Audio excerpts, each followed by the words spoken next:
Happy Tuesday, and every Tuesday we like to get into the Great Drive debate. So, today we're having a conversation around patriotism versus activism and which citizen you believe you are during this particular G20 summit. So, a little bit of background, the G20 summit brings global leaders this year to South Africa, spotlighting our nation on the world stage, so all eyes on us.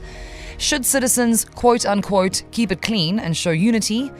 How patriotic we are, or do we seize this moment to demand accountability and change? Or activism? That's the context for the word today.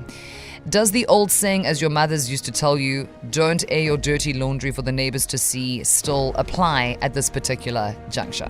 All right, so argument number one, patriotism, protecting national image. The core idea of this is that hosting the G20 is a diplomatic opportunity. Protests could project instability and harm investment opportunities.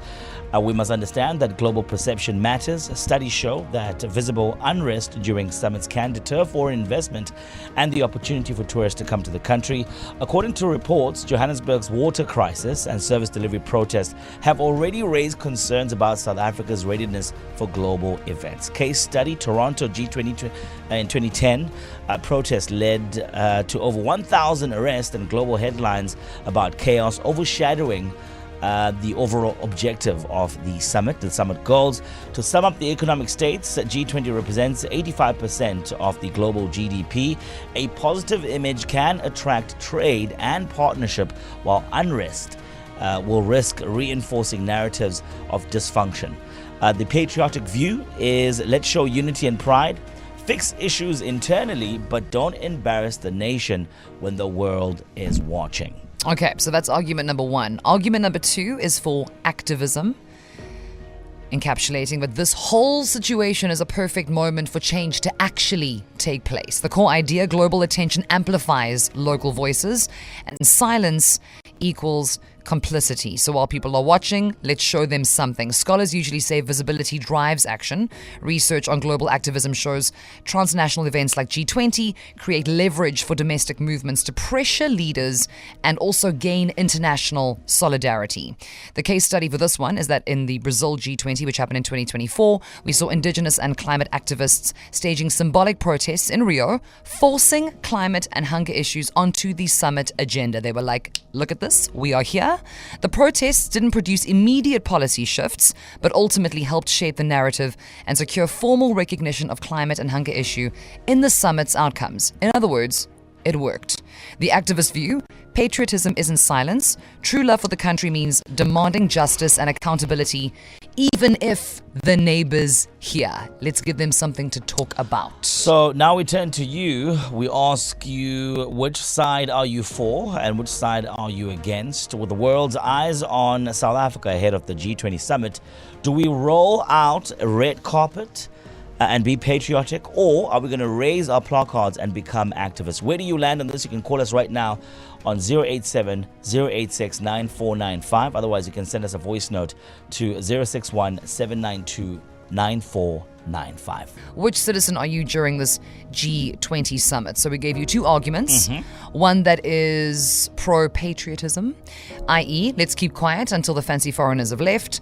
Let's not put eyes on us. The alternative being that you are more of an activist in this moment, where you go, no, people are looking. Now is the time to stand up, to really have our voices, maybe actually for the first time, be heard, and perhaps it will lead to some kind of actionable change. All right, so on the line, sharing her opinion is Zandile. Zandile, welcome to the show. How are you doing? All the way from Durban North?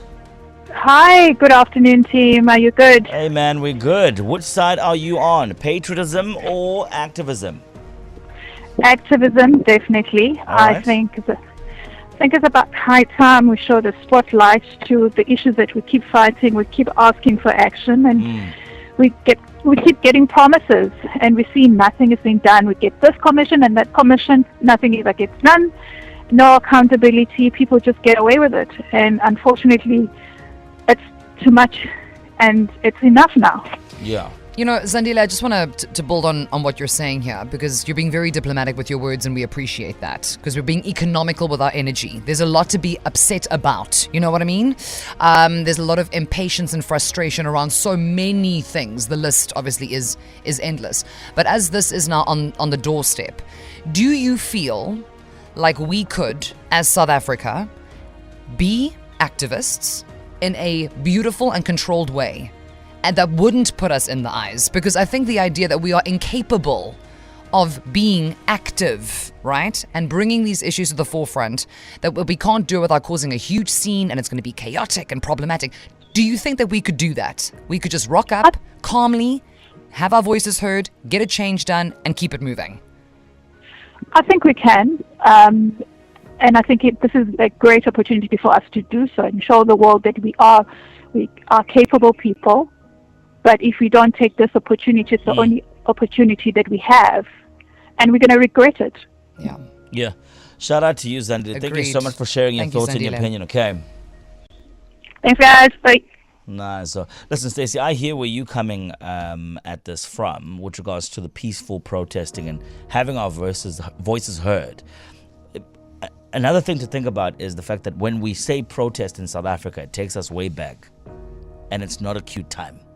Things are breaking, people are getting hurt. So maybe perhaps we still have that trauma, and I don't know what's going to determine our ability to protest in a very peaceful way, but that is perhaps the right way to go about it so that we can have our voices heard.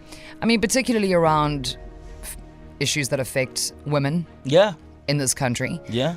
I can well and truly imagine having marched with many over the years. It is exactly that. It is a gathering of like-minded people who want peace, and the objective is to illustrate peacefully, to demonstrate send a message peacefully, yes, so that the message can be heard. We're not trying to cause distractions and detractions. However, that might not be how you feel about it. You're like, this is not the time. This is not the time. We can pick it up the next day. So where do you land? Ahead of the G20 summit, do we roll out the red carpet, say welcome, keep quiet, and not talk about our issues at all in front of the world and be patriotic? Or are we going to raise our placards and become activists to say to our government, change must happen now? Which side do you land on? Let us know. Well, everybody's watching. On the line from the Bluff, Ashley, welcome to the show. How are you today? Hi, Stacey. Hi, J Sbu. How's it, my guy? No, we're good. Ashley, where do you land on this today? So, guys, I'm on the side of patriotism. What are we going to protest and tell the world any different from what, if anything, I think the picture out there about us is actually worse than what it currently is. And, we complain about our government, we complain about a lot, but if I look at SA right now compared to sort of some of the great powers, the US, for example, government shutdown, they weren't running for quite some time. I would go, our problem is our problem, invite investors in, it's a win-win situation.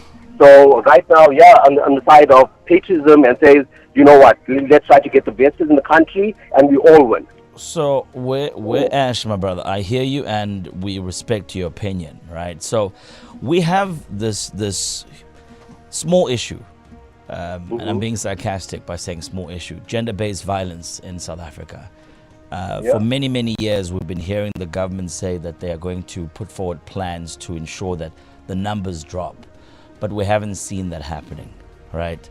Now, as the government is showcasing to the world opportunities here in Umzansi, trade, investment, and painting a picture of that South Africa is this democratic, beautiful country that's for its people.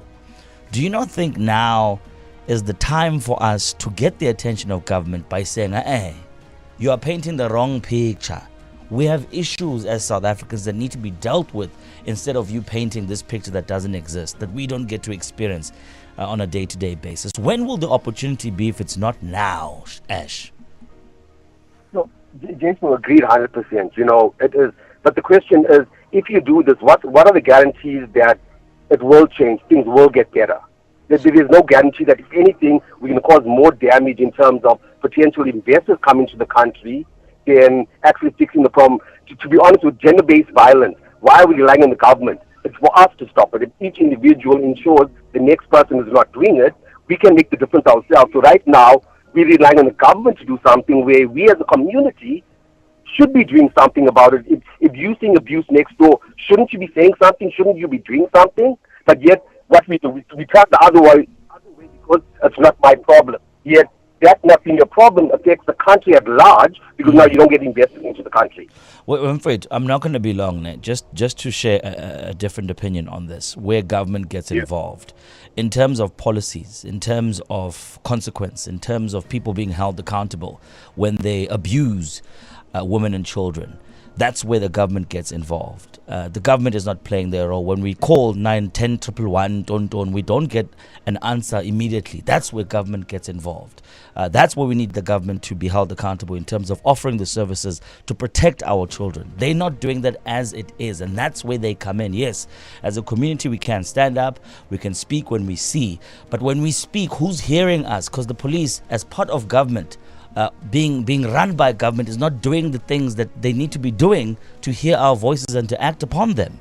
So that's where the government gets involved. I understand and I respect your opinion. It's clear that you are on one side, and I hope this conversation at least gave you an opportunity to think about where you should be on this issue. 100%. But yeah, thanks for the opportunity. Yeah, thank you, man. It's all a conversation, right? We must have a conversation. Yeah, and Ashley, just to round it out, thank you for voicing what you've had to say, because your concerns are valid, right? And this is hence the conversation today. And I think that there is a space for both of these things, and the one doesn't necessarily beget the other. The one doesn't cancel out the other. It's always this fine line that we're treading. Can we protest peacefully? What does that look like? How long would action actually take to become actionable? There are all these but what ifs, and you're saying don't ruin the overall opportunity. And that is another cause for concern. So thank you very much for also just representing a huge chunk of people who are worried, because I think that is true for many people. So thank you, Ashley. Thank you for all of that. I mean, it's a massive problem that we have here, and already we have had our officials say we reject this proposal to declare a national state of disaster, despite the fact that all these signatures have been collected and good work has been done, and the good work will continue to be done in the background. Actually, also making a valid point, this is something that starts at grassroots level too. What are we doing in our own communities? Yeah. But to Jay's point, how are you held accountable? How are you held accountable if a neighbor does call somebody and you are hauled in to a police cell? What happens to you after that? Are you not released 12 hours later? And so it just continues. So as the hour continues, we're going to wrap it up momentarily, but our great drive debate today, activism versus patriotism, where do you land ahead of the G20 summit? Stacey and J Sbu, East Coast Radio.